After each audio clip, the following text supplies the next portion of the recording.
Welcome back to Crystal Chronicles.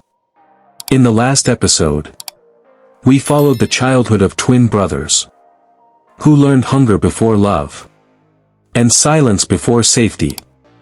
We saw how neglect became normal, how abuse became routine, and how survival replaced childhood. One brother escaped that house through education. The other was left behind, still hungry, still unheard, still enduring. But pain does not end when you leave it behind. Sometimes it follows you. This is episode 2. This chapter is not about what happened to them. It is about what that suffering began to shape inside the mind. To understand this story fully, this episode must be watched in order. This is Crystal Chronicles. Pain does not announce itself. It studies. It observes. And when it finds the right moment, it begins to teach. The elder twin did not wake up one morning as a different person. Nothing dramatic happened overnight. There was no sudden decision, no loud declaration, no visible breaking point. Change arrived quietly, the way hunger once did. Slowly. Patiently. It began as a tightening in the chest that never fully relaxed. A sharpening of thoughts that no longer drifted away. A withdrawal so subtle that even he did not notice it at first. University life continued as expected. Lectures. Assignments. Exams. Deadlines. He attended them all. He sat where he was supposed to sit. He took notes when he was supposed to take notes. He answered questions when called upon. But something had changed in the way he listened. Before, he listened to survive. To pass. To endure. Now, he listened to understand why life seemed to follow different rules for different people. He sat in lecture halls surrounded by voices, surrounded by ambition. Students spoke freely about careers, about money, about success waiting somewhere ahead. Some talked confidently about opportunities they had already been promised. Others spoke casually about shortcuts, about knowing people, about favors owed and favors returned. None of them whispered. None of them were afraid to be heard.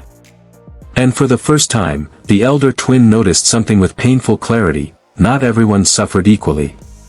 Some students complained about late allowances from home, irritation clear on their faces. Others laughed about parents sending too much money, unsure how to spend it all. Some skipped classes because they were bored. Others skipped meals because they had no choice. The difference was no longer abstract. It was visible. It was measurable. And suddenly, a question returned, heavier than before, sharper than before. Why? Why did some people receive protection without asking? Why did some parents sacrifice everything for their children, while others treated children like burdens they never wanted? Why did responsibility always excuse cruelty? Why was suffering always explained, but never corrected? At night, when the hostel grew quiet and campus noise faded into distant echoes, his thoughts returned to the house he escaped. The locked door. The empty plates. The sound of cutlery clinking in the next room. Laughter. Conversations. People eating without him. People eating while he waited. And most of all, the voice on the phone. "Brother," they shouted again. "They said I was useless. They said I eat too much." The younger twin never raised his voice. He reported pain the way one reports weather. Calmly. Factually. Without emotion. As if suffering had stopped being personal and become routine. That calm frightened the elder twin more than crying ever could. Because crying meant hope. Silence meant acceptance. Silence meant the pain had settled in. He began replaying every memory. Every beating he did not stop. Every insult he swallowed. Every night he left his brother behind to save himself. Guilt did not leave him. It hardened. Slowly. It reshaped itself into something else. Resentment. Not loud resentment. Not reckless resentment. The kind that waits. The kind that studies. The kind that convinces itself it is reasonable. He began isolating himself.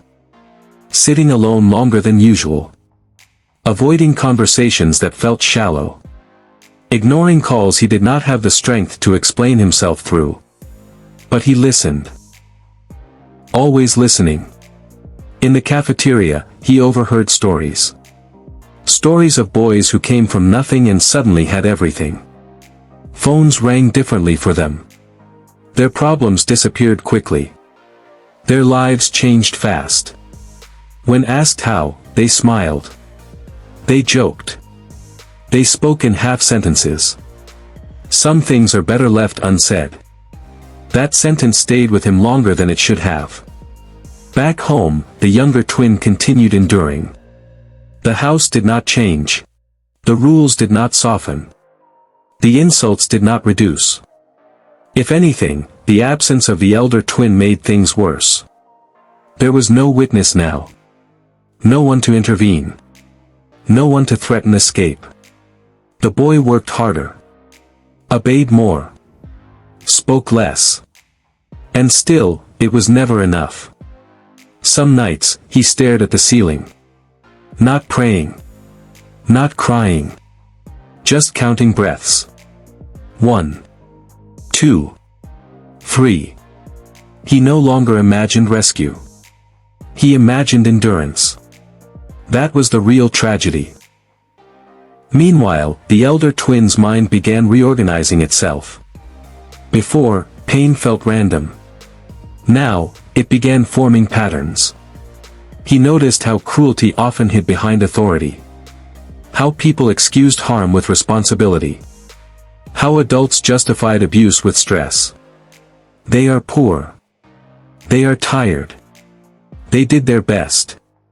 But who justified the child? He stopped defending them in his mind. Stopped softening their actions. Stopped pretending intention mattered more than impact. Something else entered his thoughts. Fairness. Not justice. Not forgiveness. Fairness.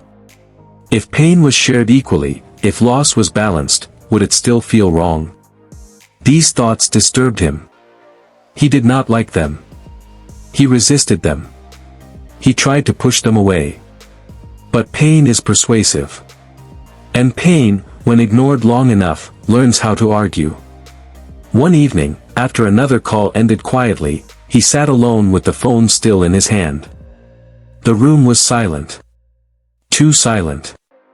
He imagined his brother's future. Still hungry. Still obedient. Still shrinking. And for the first time, anger was no longer directed outward. It turned inward.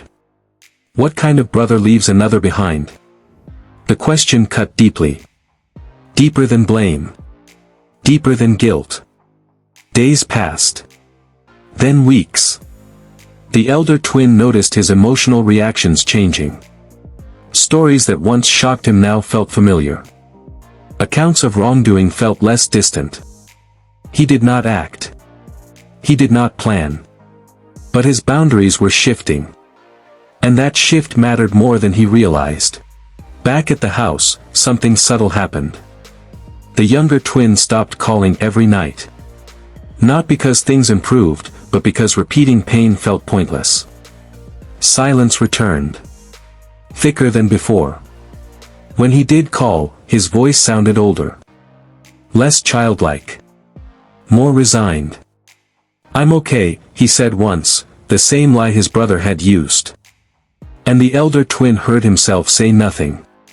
That silence marked a turning point. Because silence no longer felt like protection. It felt like permission. Pain does not stop working simply because it has been named.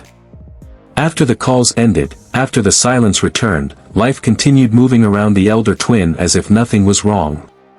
People laughed. People planned. People complained about small inconveniences. And he watched them with a growing sense of distance, as though he was observing life through glass.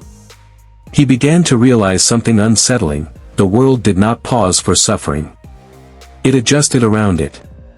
It ignored it. It continued without apology. That realization settled heavily inside him. Because for years, he had believed endurance meant something.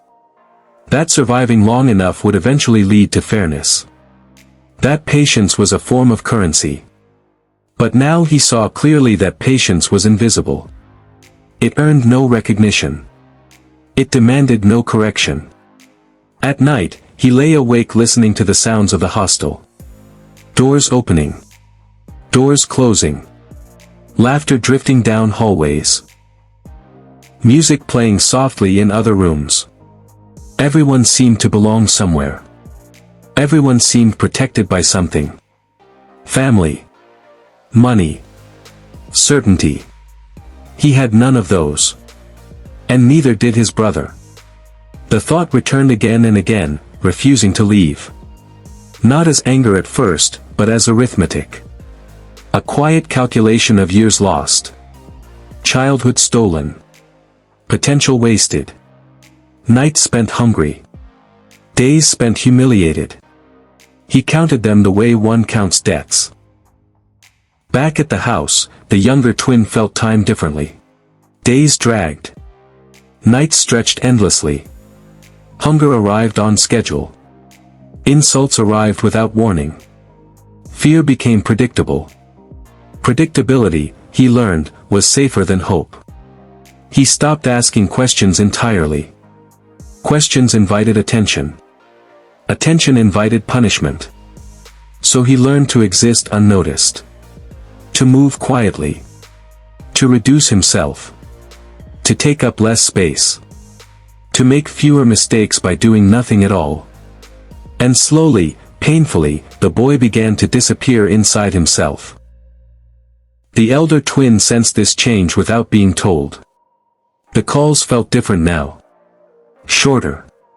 Heavier. Sometimes there were long pauses where neither spoke. Both listening to the other breathe. Both pretending strength for the other's sake. Protection had become performance. And performance is exhausting. The elder twin began skipping lectures occasionally. Not out of laziness, but because concentration had become impossible. His mind replayed scenes uninvited. Locked doors. Empty plates.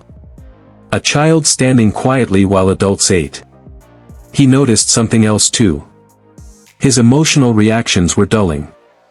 Stories of suffering no longer shocked him. Accounts of wrongdoing no longer felt distant. He did not approve of them, but he understood them. And that understanding frightened him more than anger ever could. Because understanding is the first step toward justification. He caught himself thinking things he would have rejected before. Thoughts like, some people never change. Thoughts like, some environments create outcomes. Thoughts like, maybe the world only responds to loss. He did not act on these thoughts. He did not speak them aloud. But they stayed. And stayed. And stayed. Meanwhile, the younger twin experienced something even more dangerous than pain. He experienced numbness. Hunger no longer burned. Fear no longer spiked. Punishment no longer surprised him. Everything flattened into sameness. A long, unbroken line of endurance. And numbness, once learned, is difficult to reverse. The elder twin sensed the urgency growing, even without words. Something was slipping. Something fragile was being lost.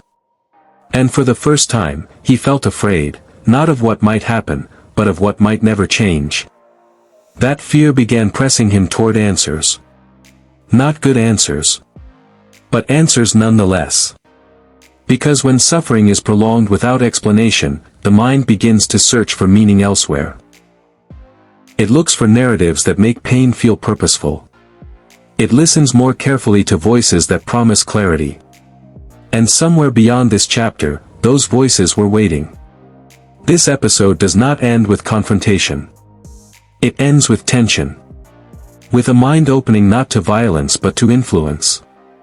Because suffering alone does not destroy people. But suffering, when met by the wrong guidance, can be reshaped into something dangerous. This is still episode 2. And the story is still unfolding.